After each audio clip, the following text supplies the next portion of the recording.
Key to Love, number 43, My Action Steps. Hello and welcome to How to Love. Follow these weekly instructions and you will soon be on your way to manifesting deep and meaningful love into your life. Now, what steps are needed to take to be free, to be clear of the past?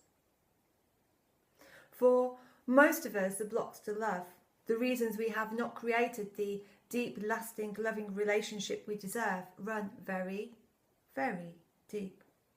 Please continue exploring the release of anger at self for our beliefs, resentments, lack of trust and unworthiness. Be specific. Please do the same exercise over and over again to do with releasing anger at others from our past or present. Revisit the art of forgiveness of self. Revisit the art of forgiveness of others. The pattern writing exercises, as we've described in several of these blogs to date, even though repetitive, and I keep going back to it, is because that's the key to opening ourselves up to obtaining a deep, loving relationship. Hi, I'm Selina Stone, a Master Life Coach, and I will be presenting to you each week with a new key that opens the door to love. These wisdoms and teachings that I'm sharing with you were passed on to me by my mentor and teacher, David Essel, who has over 30 years experience and a high success rate amongst his clients. So, between now and our next session, I want you to go deep and really look at this question and every day.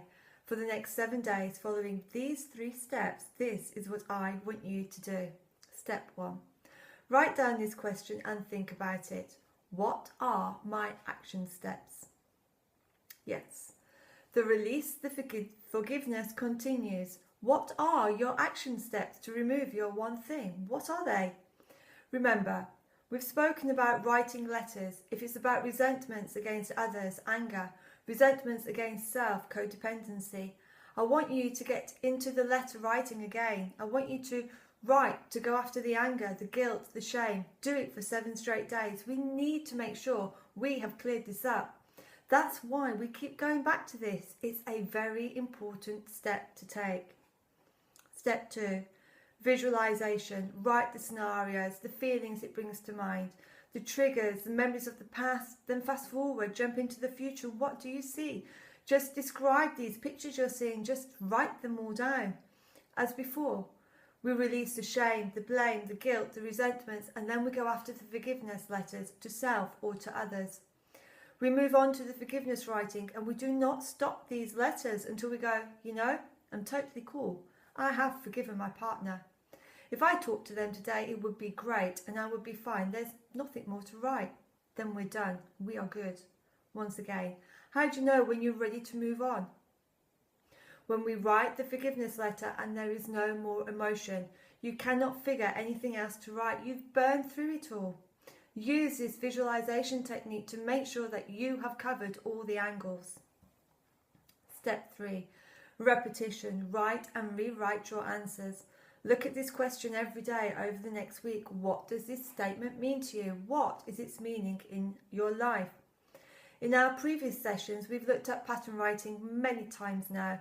What were the negative similarities that you see in your past relationships? And it could even be in your current one. What are the things not working? It may even be to do with that you do not set boundaries. 75% of people who have not found lasting love is to do with codependency. They have no idea it was that big, huge, and blocking them from love. The inability to state what you wanted. Today's work is to go back over all of this again. Next week, we'll make a start on how to be setting healthy boundaries in love, but we have to do this work first. We have to remove the anger, the guilt, the shame, find that one thing, fear of intimacy, whatever it might be, before we're going to do anything about creating what we truly desire. Well, that's all we have time for today. I look forward to your tuning in again next week. In the meantime, please subscribe to my YouTube channel and you will be notified when the next session is aired. Together, we can stay on track to creating a deep and meaningful love into your life, and that's the reason I'm here. And if you feel you'd like me to personally coach inspire and motivate you, then please feel free to contact me via my website selinastone.com. Until next week, as always, be lucky.